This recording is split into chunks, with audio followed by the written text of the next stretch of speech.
Hello, dear students. Very good evening, all of you. I'm Chartered Accountant and Company Secretary Pawan Gahukar. Welcome to our CSEET's guidance lectures. और क्योंकि हमारी exam को बहुत कम समय बचा है, तो guys I will tell you कि हम कैसे कम से कम समय में ज्यादा से ज्यादा मार्क्स फेच कर सकते हैं CSEET के एग्जाम में. So guys, yes, CSEET is the first level of company secretary course. CS executive is the second level of company secretary course and CS professional is the third level. तो जैसे chartered accountancy में होता है वैसे ही company secretary में भी 3 levels होती है. Alright, let's talk about our curriculum, company secretary executive entrance test. तो जो CSEET है वो नेक्स्ट लेवल पे जाने से पहले हमें कौन से चीजें पता होनी चाहिए ताकि हम CS एग्जीक्यूटिव पढ़ने के लिए रेडी रहे, इसका एंट्रेंस टेस्ट है CSEET, company secretary executive entrance test. The best part about this exam is totally MCQ based. Chartered accountancy के फाउंडेशन एग्जाम में कुछ पेपर्स जैसे अकाउंट्स और लॉ राइटिंग में होते हैं, यहां पे नंबर 1 अकाउंट्स है ही नहीं, नंबर 1 मैथ्स है ही नहीं, थोड़ा सा लॉजिकल रीजनिंग है और राइटिंग में कुछ नहीं देना. बेस्ट पार्ट मैंने कहा MCQ, लेकिन बेस्ट से भी अच्छी बात है इस एग्जाम की कि there is no negative marking. Sir यानी there is no negative marking यानी हम तुक्के मार पाएंगे पूरे पूरे. यानी हम लोग बिल्कुल, अगर आंसर हमें नहीं भी आता है, अगर हमें श्योर नहीं भी है, तो हमें पूरे क्वेश्चन सॉल्व करके आना है, हमें पूरे क्वेश्चन सॉल्व करके आना है, क्योंकि कोई नेगेटिव मार्किंग नहीं है. This point is the only point which makes this exam easier than CA foundation exam. So CSEET, ठीक है, 120 मिनट्स का कंप्यूटर बेस्ड टेस्ट रहेगा.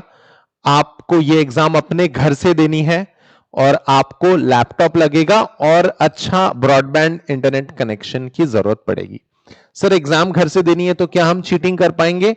जी नहीं. आपके लैपटॉप में जो कैमरा होता है वहां से आपका इन्विजिलेशन किया जाएगा. प्रॉक्टर बेस्ड एग्जाम कहा जाता है इसे, प्रॉक्टर बेस्ड. प्रॉक्टर यानी एक इन्विजिलेटर आपको आपके ही लैपटॉप के कैमरा से देखेगा, सर्विलेंस आप पे रहेगा. और अगर आपने यहां वहां देखा तो वो आपको 3 वार्निंग देगा, 3 वार्निंग के बाद आपको डिस्क्वालीफाई कर देगा. टू बी ऑनेस्ट, मैं जो आपको ये सारी चीजें अगले 15 दिनों में बताऊंगा उससे आपको चीटिंग करने की जरूरत नहीं पड़ेगी, आप क्वालिफाई कर जाएंगे इस एग्जाम को. 200 मार्क्स का टेस्ट होगा जिसमें कि सब्जेक्ट्स है business communication, this is number 1 subject, paper number 1. Paper number 2 legal aptitude and logical reasoning. जो CA में हमें 20 मार्क्स का होता था, LR, वो यहां है लीगल एप्टीट्यूड यानी लॉ से रिलेटेड कॉन्सेप्ट्स. यानी यहां भी हमें कॉन्ट्रैक्ट एक्ट एंड ऑल पढ़ना है, जो हमने चार्टर्ड अकाउंटेंसी में भी पढ़ा है, अगर आपने पढ़ा होगा तो. इकोनॉमिक्स है हमारा almost similar to our CA foundation का इकोनॉमिक्स. बिजनेस एनवायरनमेंट थोड़ा सा डिफरेंट है क्योंकि चैप्टर्स ही अलग है इसके, और इकोनॉमिक्स और business environment I will cater, don't worry. Specially हम लोग ये सेशंस में हम लोग बिजनेस एनवायरनमेंट केटर करते हैं. और जो सबसे खतरनाक सब्जेक्ट है EET का वो है करंट अफेयर्स. सबसे खतरनाक पेपर 4 में करंट अफेयर्स वाला पार्ट. यही एक प्रॉब्लम है स्टूडेंट्स को, लेकिन इसको भी कैसे हम लोग इसका सोल्यूशन कैसे निकाले ये मैं आपको जरूर बताऊंगा, don't worry. So guys, 4th paper का सेकंड हाफ होता है presentation and communication skill. So guys, that is our entire syllabus for CSEET. So इसका थोड़ा और प्रॉपर ब्रेकअप अगर आपको मैं दूं तो गाइस 35 क्वेश्चंस रहेंगे 50 मार्क्स के लिए बिजनेस कम्युनिकेशन में. Business communication is nothing else but English. ये काफी आसान पेपर मैं कहूंगा आप सबके लिए. Legal aptitude and logical reasoning, ये जो LR है, सॉरी, ये जो LR है ये थोड़ा सा दिक्कत देता है स्टूडेंट्स को. Legal aptitude is nothing else but law. तो गाइस इसमें भी 35 से 35 क्वेश्चन है, 50 मार्क कैसे? कुछ क्वेश्चंस 15, कुछ क्वेश्चंस 1 मार्क के होते हैं और कुछ क्वेश्चंस 2 मार्क्स के होते हैं. समझ रहे हो? Some questions are assigned a single mark, some questions are assigned 2 marks, तो मोस्टली ऐसा होता है कि 15 क्वेश्चंस को 2 मार्क्स, 2 मार्क्स के 15 क्वेश्चन होते हैं, सो दैट इज 30, और एक एक क्वेश्चन, एक एक मार्क के लिए 20 क्वेश्चन होते हैं, सो together that make it 50 marks constituting 35 questions. Paper third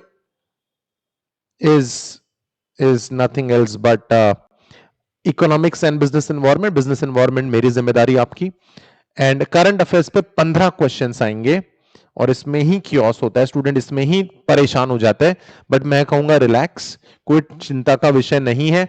current affairs में 15 में से 10 क्वेश्चन नहीं, 7 क्वेश्चन तो स्टूडेंट को बन जाएंगे, और ये काफी होते हैं. और इसमें क्वेश्चन कहां से पूछे जाते हैं ये भी मैं आपको बताऊंगा, don't you worry. Part B is presentation and communication skills, जिसके 20 क्वेश्चंस आएंगे. Presentation and communication skill is just like business communication. So guys, business communication को अच्छे से पढ़िए, आपका काफी कल्याण हो जाएगा. CSEET में 2 घंटे का पेपर रहेगा, 120 मिनट का पेपर रहेगा, और ब्रेकअप ऐसे दिया गया है. MCQ पैटर्न रहेगा टोटली. एग्जाम घर से होगा, आई रिपीट, एग्जाम घर से होगा. Candidate shall be declared pass in CSEET on securing 40% marks in each paper and 50% marks in aggregate. यानी guys, just a moment, आपको 200 में से कितने मार्क्स चाहिए होंगे पास होने के लिए? कम ऑन, जल्दी. 200 में से कितने मार्क्स होने चाहिए आपको पास होने के लिए? करेक्ट, वेरी गुड सुंदर. हमें 100 मार्क्स चाहिए पास होने के लिए, और हर पर्टिकुलर सब्जेक्ट में 50 में से 50 में से 50 में से 50 में से कितने स्कोर करने पड़ेंगे? टुगेदर हमें सारे पेपर्स में लाके कम से कम 100 मार्क्स चाहिए, लेकिन हर पेपर में, every paper you should score 20 marks, यानी 40%. यानी हर इंडिविजुअल पेपर में आपके 40% बनने चाहिए, और यानी हर पेपर में अगर 20 मिल गए तो इंडिविजुअली पास हो जाओगे, लेकिन आप एग्जाम पास नहीं होंगे. क्यों सर, एग्जाम क्यों नहीं पास हो गया यार, सब्जेक्ट तो पास हो गया हम? जी नहीं. क्यों नहीं? एग्रीगेट आपको टोटल 100 चाहिए.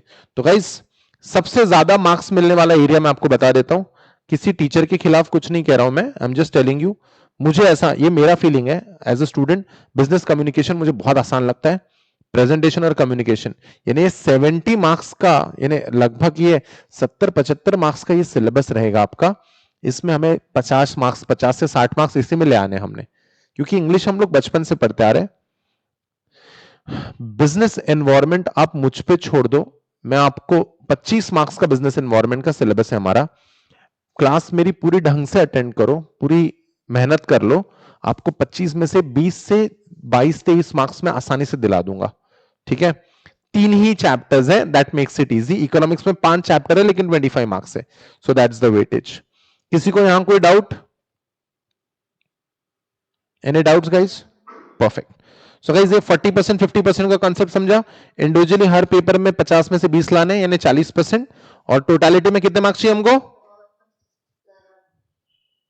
परफेक्ट. या सो गाइस, और आपको कोई डिटेल चाहिए तो इंस्टाग्राम पे मुझे फॉलो करो, insta_PAVAN पे. इस पे हम लोग डिस्कशन और भी करेंगे. तो चलो guys, a first chapter of business environment CSET के अंदर जो है वो है बिजनेस एनवायरनमेंट ही. तो गाइस, हम लोग थोड़ा थोड़ा इसको पढ़ते हैं एकदम इत्मीनान से. बिजनेस एनवायरनमेंट में जैसा हमने एक्सपेक्ट करते हैं वैसा नहीं है, थोड़ा सा अलग है. इसमें थोड़े फैक्ट्स और फिगर्स ज्यादा बताए. तो गाइस चलो, मैंने आपको नोट्स शेयर कर दिए हैं आपके व्हाट्सएप ग्रुप में, आई होप. ठीक है, उसका प्रिंट आउट निकाल लेना, अदरवाइज आपको काफी लोगों को मॉड्यूल घर पे भी आया होगा. तो चलो, ओवरव्यू ऑफ बिजनेस एनवायरनमेंट हम लोग देख लेते हैं. सो गाइस, बिजनेस क्या है? What is business? In first place, business can be any activity consisting of purchase, sale, manufacturing, processing, marketing of products and services. तो बिजनेस में आप कुछ भी कर सकते हो, प्रोडक्ट भी बेच सकते हो, आप सर्विसेज भी दे सकते हो किसी को. Anything that keeps you busy is business. What are the objectives of business? Anyone? What are the objectives of business? किसी भी बिजनेस का क्या ऑब्जेक्टिव होता है? Profitability is the ultimate motive, but yeah, it starts with survival, stability, growth, profitability, and efficiency. And yeah, efficiency और goodwill हम ultimately आगे business कर करके धीरे धीरे बनाएंगे, but that's a long term objective of business. तो गाइस हर बिजनेस का on day one initial period में सर्वाइवल, फिर स्टेबिलिटी, फिर growth, profitability, efficiency, these are the objective. अब हर बिजनेस को सर्वाइव होना है, हर बिजनेस को सर्वाइव करना है, हर बिजनेस को सर्वाइव करना है, तो उसे अपने एनवायरमेंट के साथ इंटरैक्ट भी करना पड़ेगा और अडाप्ट भी करना पड़ेगा, इंटरैक्ट भी करना पड़ेगा और अडाप्ट भी करना पड़ेगा। तो चलो देखते हैं। Business organisation has to interact and transact with its environment. Business organization has to interact and transact with its environment. Hence, both business and environment are totally interrelated and mutually interdependent. यानी आप कोई भी business इतना बड़ा नहीं है जो बिना एनवायरमेंट को कंसिडर किए सर्वाइव कर जाएगा, जी नहीं। Business environment refers to those aspects of surrounding business enterprise which affects or influence its operation and determine its effectiveness. जैसे अभी कोविड का फिर से नया स्पाइक्स आ रहा है चाइना में, साउथ नॉर्थ कोरिया में, ब्राजील में फिर से नई केसेस डेवलप हो रही है। तो मुझे बताइए इंटरनेशनल ट्रैवल और एयरलाइंस बिजनेस को फिर से इंपैक्ट आएगा क्या, बोलो? बिल्कुल आएगा, बिल्कुल आएगा। सो गाइस आपको आपको देख समझना पड़ेगा कि ये जो बिजनेस एनवायरनमेंट है बिजनेस से इंटर रिलेटेड है और इंटरडिपेंडेंट है। अगर एनवायरनमेंट के हिसाब से हमने अपने आप को चेंज नहीं किया तो शायद हम सर्वाइव नहीं कर पाएंगे। Then according to Keith Davis, तो ये सारे इकोनॉमिस्ट्स हैं जिन्होंने एनवायरनमेंट को डिफाइन किया है। एग्जाम में आपको डेफिनेशंस आएगी और आपको पूछा जाएगा, ऐसा एक क्वेश्चन जरूर आता है हर एग्जाम में कि ये डेफिनेशन है बॉस, ये डेफिनेशन किसने दी है? कीथ डेविस ने दी है या एंड्रूज ने दी है या ग्लॉक एंड जॉर्ज ने दी है, किसने दी है? So according to Keith Davis, business environment is an aggregate of all conditions, events and influence that surrounds and affected. तो गाइस हर बिजनेस एनवायरनमेंट में multiple conditions, multiple events, multiple factors होते हैं जो उसे इफेक्ट करते हैं, वो सारा बन जाता है हमारा business environment in aggregate. What do you mean by the word aggregate? Together. Sir Andrews ने भी एनवायरनमेंट को डिफाइन किया है, the environment of the company as the pattern of all external influence that affects its life and development. ठीक है, किसी भी business का लाइफ या किसी भी बिजनेस का डेवलपमेंट उसके एनवायरनमेंट पे डिपेंड करता है। For example one company in India and one company इन पाकिस्तान, किसका सर्वाइवल ज्यादा बेटर होगा? बोलो बोलो बोलो।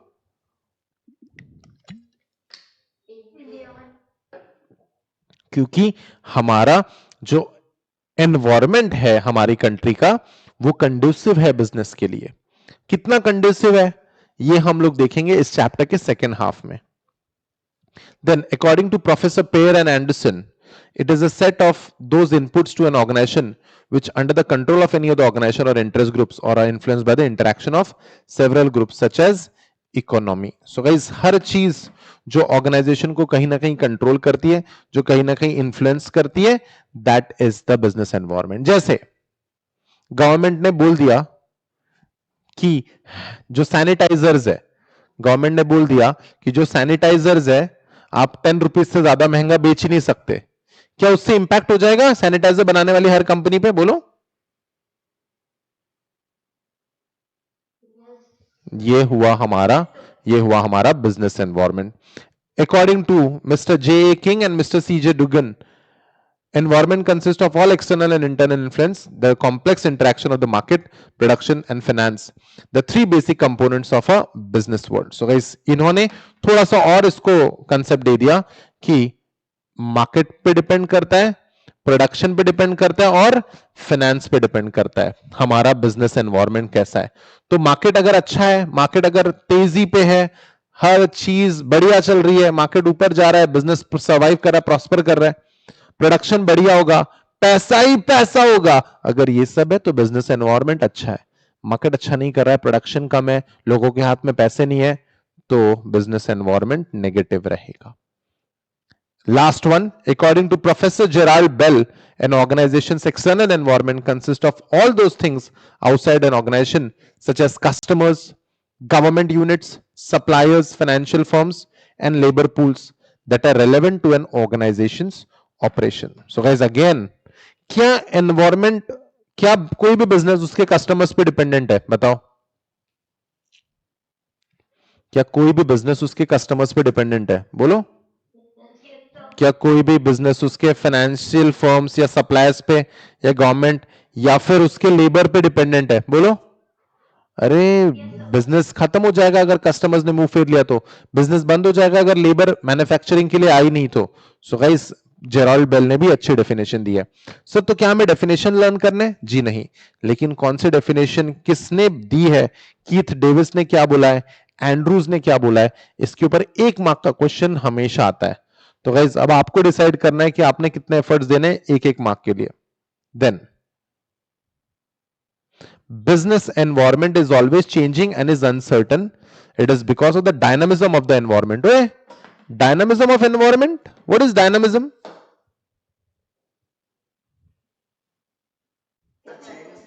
Correct, very good, Nikhil. Environment is very much dynamic, it keeps on changing. So guys, yeah, environment is very dynamic. कितना dynamic है मैं बताता हूं आपको. Who were the telecom industry rulers till 2016? Telecom industry, ये मोबाइल फोन का service देने वाले कौन थे? बेस्ट कंपनीज कौन सी थी? आइडिया, एयरटेल और वोडाफोन, ये रूलर्स थे. 1,500 रुपए में 1 GB इंटरनेट बेचते थे, 3G.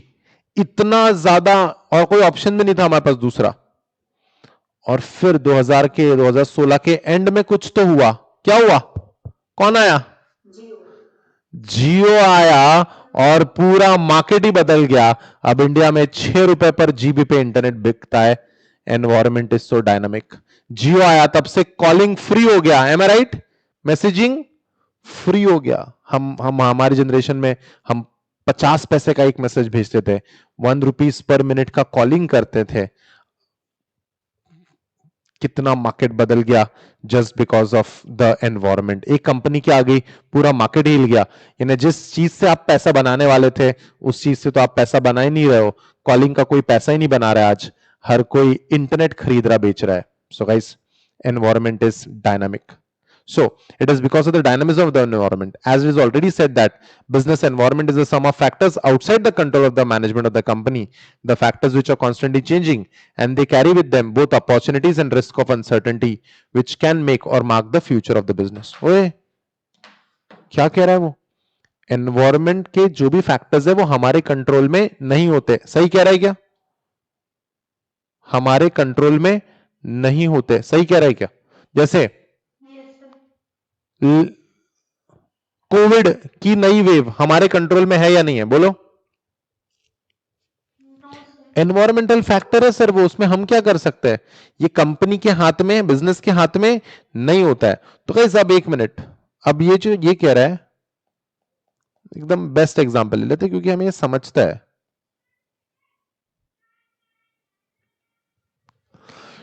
कोविड-19 से सारे बिजनेसेस में क्या आई है? अनसर्टेनिटी आई है सारे बिजनेस में. पता नहीं कब नई वेव आ जाए, कब लॉकडाउन लग जाए. तो गाइस सबका ही नुकसान हुआ क्या? बोलो ना, सबका नुकसान हुआ क्या? जी नहीं. मेडिसिन बनाने वाली फार्मास्यूटिकल कंपनीज के लिए ये कोविड-19 अपॉर्चुनिटी है. और जो बिजनेस शुरू नहीं करने देते, सिनेमा थिएटर्स वगैरह, उनके लिए कोविड-19 रिस्क है. तो बिजनेस को कोई भी एनवायरमेंटल फैक्टर किसी के लिए अपॉर्चुनिटी हो सकती है और किसी के लिए रिस्क भी हो सकती है. Business environment encompasses all those factors that affect the company's operations and includes customers, competitors, stakeholders, suppliers, industry trends, regulation, other government activities, social and economic factor, and tech development.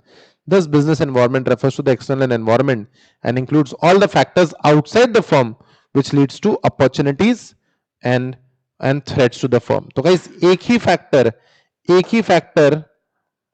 एक वही factor हमारे business के लिए opportunity बन सकता है, वही environment का फैक्टर हमारे लिए थ्रेट भी बन सकता है. वही फैक्टर हमारे लिए अपॉर्चुनिटी भी बन सकता है और वही फैक्टर हमारे लिए क्या बन सकता है, थ्रेट भी बन सकता है। इट इज जैसे ये CSCET का एग्जाम है, आपके लिए अपॉर्चुनिटी है, थ्रेट है, बताओ, बोलो बोलो। So guys it is how you take it. अगर आप पॉजिटिव हो तो इसको एज एन अपॉर्चुनिटी लोगे, लेकिन अगर आप नेगेटिव हो, यार फिर से आ गया हमारे लाइफ में एग्जाम, तो आप इसको एज अ थ्रेट ले सकते हो। It is up to us कि हमने किसी एग्जाम को, किसी भी अब चीज को कैसे देखना है, एज एन अपॉर्चुनिटी या as a threat. No business exist in a vacuum. कोई भी बिजनेस वैक्यूम में काम, कोई भी बिजनेस वैक्यूम में काम नहीं करेगा। वैक्यूम मैंने क्या, ऐसा चीज जिसमें, ऐसी चीज जिसमें दूसरे फैक्टर्स को बिजनेस कंसिडर ही नहीं करता है। ऐसा होगा कि कभी, यानी अगर मैं डेटॉल हूं, अगर मैं डेटॉल हूं तो मैं हैंड सैनिटाइजर उतने ही बनाऊंगा कि जो मैं 2020 में बनाता था जितने, या भी कम कर दूंगा, बोलो।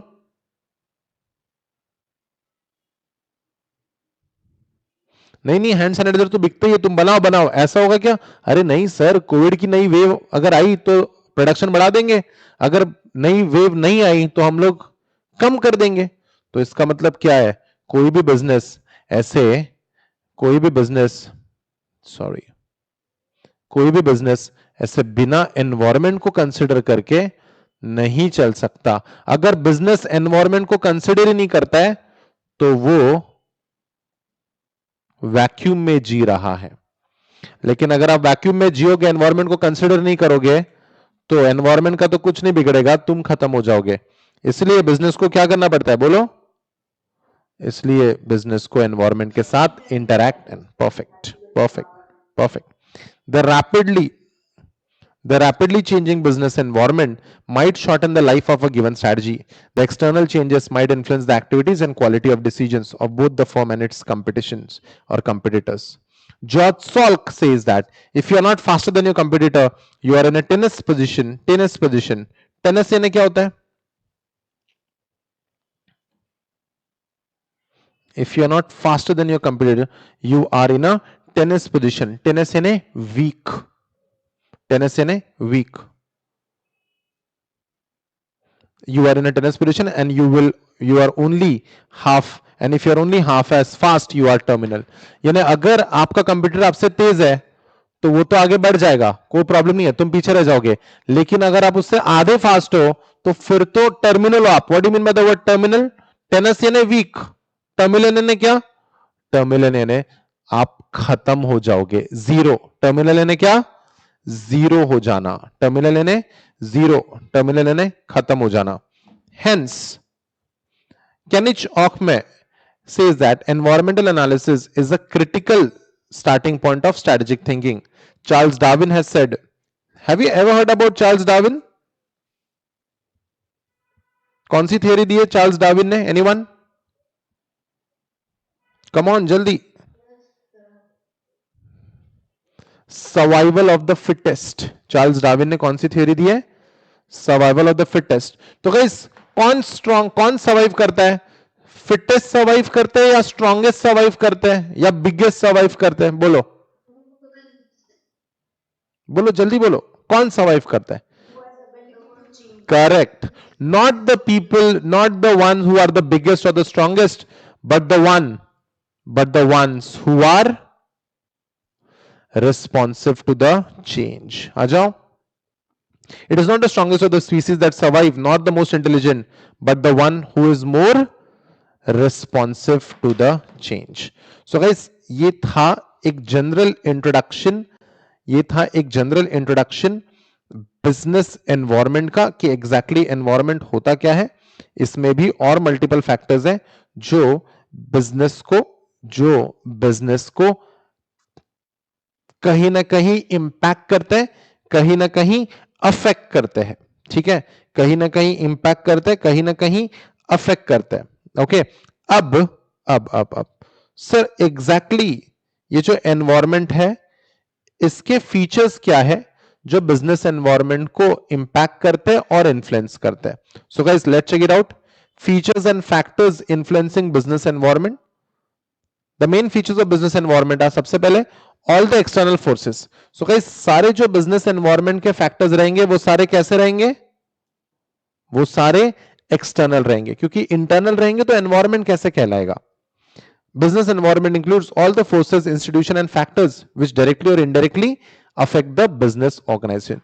तो हर जो external factor जो हमें directly या indirectly affect करता है वो रहेगा business environment का force या factor. उसके बाद specific and general forces. Guys ये जो पॉइंट है इस पे एमसीक्यू बनता है, एमसीक्यू का गोल्ड पॉइंट है ये। Business environment includes specific forces such as investor, customer, competitors and suppliers.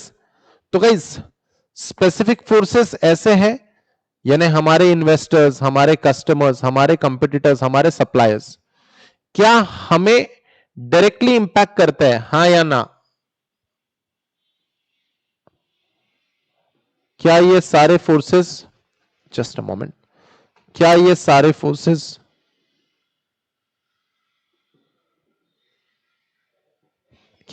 Forces हमें डायरेक्टली इंपैक्ट करते हैं? बोलो।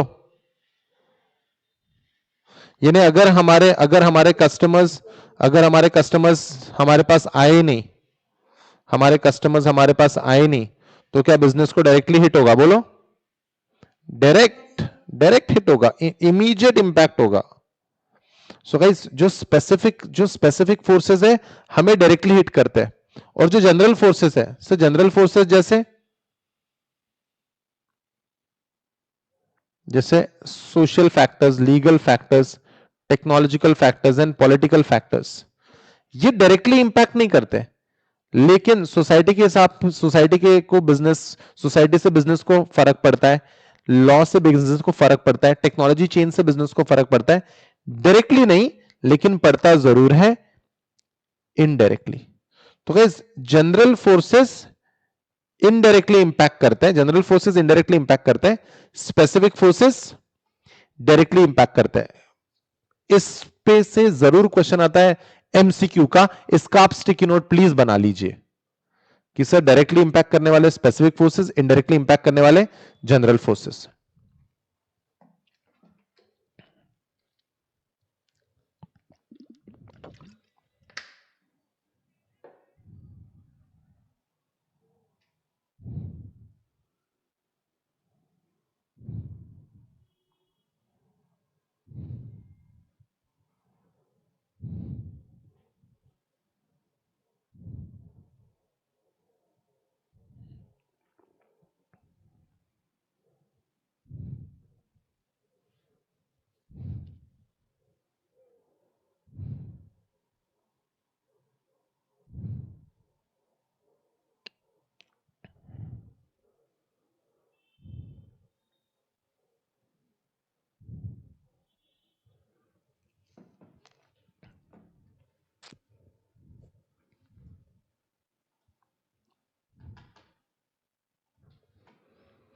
All right, so guys, that was that. I hope it is done. Next, interrelation. क्या एक चीज से दूसरी चीज रिलेटेड है? जैसे अगर हमारे एनवायरमेंट में यंगस्टर्स ज्यादा है, हम जहां रहते हैं, जैसे हम पुणे में रहते हैं, तो पुणे में यंगस्टर्स बहुत ज्यादा है, ठीक है? तो किस टाइप के बिजनेसेस ज्यादा चलेंगे वहां पे? कैफेटेरिया ज्यादा चलेंगे, फास्ट फूड चेन ज्यादा चलेंगे। तो नेक्स्ट फीचर है interrelation. All the forces and factors of business environments are interrelated to each other. For example, with an inclination of youth towards Western culture, the demand for fast food is increasing. पहले नहीं होता था इतना fast food India में, लेकिन सब लोगों को वेस्टर्न कल्चर अच्छा लगने लगा, तो गाइस इंटररिलेटेड है, एक फैक्टर से दूसरा फैक्टर इंटररिलेटेड होता है। Next, uncertainty. You never know कौन सा प्रोडक्ट के साथ क्या गड़बड़ हो जाए और कौन सा प्रोडक्ट बिकना ही बंद हो जाए। Uncertainty. It is very difficult to predict the changes in the business environment. An environment is changing very fast. For example, IT industry, fashion industry, fast changes are taking place. Uncertainty का best example है Covid. Covid के कारण जो जो changes हो सकते हैं हम यकीन भी नहीं कर सकते क्या हो। जैसे ऑनलाइन क्लासेस स्टूडेंट्स पहले करते ही नहीं थे इतनी, लेकिन कोविड के कारण आ गया ना। यानी अगर कल जाके फिर से कोई कोविड का स्पाइक आया तो स्टूडेंट्स आर रेडी, हम मैनेज कर लेंगे अभी। Am I right guys? Uncertainty. The next one, dynamic. Business environment is highly flexible and keeps on changing. It is not static or rigid. That is why it is essential to monitor and scan the business environment continuously. Guys, business environment keeps on changing. So when something keeps on changing, तो आपको उस पर track भी रखना पड़ता है, आपको उस पर नजर भी रखना पड़ता है कि कहीं कुछ गड़बड़ तो नहीं हो जाएगी. हमें हमेशा बिजनेस के डायनामिज्म के साथ रेडी रहना है. इसका बेस्ट एग्जांपल है जियो. अब जियो आने से आपने देखो बहुत सारी कंपनीज बंद होगी. देखा क्या आपने? कोई और टेलीकॉम कंपनीज बताओ जो बंद होगी जियो के आने के बाद. एयरटेल आज भी जिंदा है. Docomo, very good Nikhil. Tata Docomo बंद हो गया. यूनिनॉर, टेलीनॉर ये बंद हो गया. समझ रहे हो? काफी सारी कंपनीज बंद होगी लेकिन एयरटेल जिंदा है. एनवायरमेंट इज डायनामिक लेकिन एयरटेल ने अपने आप को संभाला. वोडाफोन आइडिया ने भी जॉइंट वेंचर मर्ज करके खुद को जिंदा रखा. तो गाइस एनवायरमेंट चेंज होता है तो आपको भी खुद को थोड़ा बहुत बदलना पड़ता है. It is essential to monitor and scan the business environment continuously. बहुत सारे फोर्सेस है, कुछ फोर्सेस जनरल है, कुछ फोर्सेस स्पेसिफिक है, इंटर रिलेटेड है, अनसर्टन है, डायनामिक है. इतने सारे फैक्टर्स एक साथ जिसमें डायनामिज्म, अनसर्टेनिटी डायरेक्टली हिंट करता है, इनडायरेक्टली हिंट करता है. इतने सारे फैक्टर्स है सर, इतने सारे पॉइंट एक साथ आ जाते हैं ना, मेरे लिए ये बहुत कॉम्प्लेक्स बन जाता है. Next point, it is very difficult to understand. It is very difficult to understand the impact of business environment on the companies. Although it is easy to scan the environment, but it is very difficult to know how these changes will influence business decision.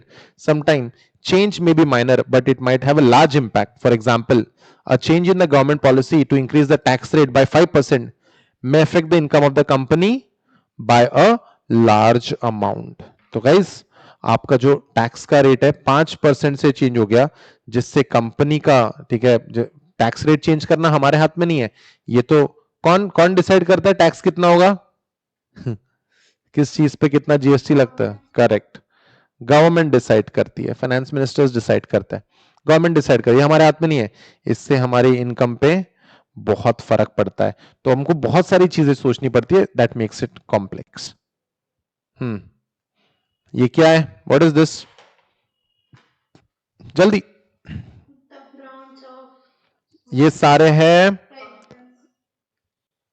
हैं cold drinks, right? Soft drinks है ये. अब ऐसा news आ गया market में, Coke and Pepsi are used as pesticides in India because they are cheaper and effective. ऐसा news आ गया मार्केट में, न्यूज़पेपर में आया था, टाइम्स ऑफ इंडिया में आया था. तो farmer as a pesticide Coca Cola use कर रहे हैं, तो बॉडी के लिए कितना हानिकारक होगा, ऐसा मार्केट में न्यूज आ गया. और इस न्यूज को यूज किया किसने? हमारे डियर परम पूज्य पतंजलि बाबा ने. और पतंजलि बाबा ने ये यूज किया और इस न्यूज को यूज करके धीरे से उन्होंने पतंजलि के फ्रूट जूसेस लॉन्च कर दिए. एक का नुकसान, दूसरे का फायदा. Welcome to the concept of relativity. Business environment may differ from company to company or country to country. For example, when a consumer organization CS published the report of finding of pesticides in cold drinks, or when a consumer organization CS इस नाम की एक consumer organization है, CES नाम है उनका, publish the report, उन्होंने report publish किया कि भाई पेस्टिसाइड्स होते हैं इसमें, resulted in decrease in sale of cold drinks. On the other hand, it increased the sale of juice and other drinks. तो गाइस बिजनेस में ये भी होता है, किसी का फायदा किसी का नुकसान. इसी कंसेप्ट को कहते हैं relativity. So these are the features and factors influencing the business environment. So कौन से फैक्टर्स है? टोटलिटी ऑफ एक्सटर्नल फोर्सेस, कुछ स्पेसिफिक होते हैं, कुछ जनरल होते हैं, इंटर रिलेटेड है, अनसर्टन है, डायनामिक है और रिलेटिविटी है. और ये सारी चीजें एक साथ मैनेज करना किसी भी बिजनेस के लिए क्या हो जाता है? किसी भी बिजनेस के लिए बहुत ज्यादा कॉम्प्लेक्स हो जाता है. All right, so guys, as far as business environment is concerned, we have had a good start. Business environment का day 1 lecture के लिए इतना ही. But yeah, कल से we will make good cross paths और हम लोग इस सब्जेक्ट को और इस चैप्टर को आगे बढ़ाएंगे. छोटा सा चैप्टर है, अराउंड 7 से 8 मार्क के क्वेश्चंस आएंगे, हमें पूरे लेने इस चैप्टर पे, जो बहुत आसान है. ऑलराइट गाइस, कोई डाउट्स है आपको? Any doubts? ऑलराइट, अगर कोई डाउट्स होंगे भी, अगर आपको कोई डाउट्स होंगे भी, तो आप मुझे जरूर जरूर इंस्टाग्राम पे डीएम करें. I will be more than happy to help and solve your doubts.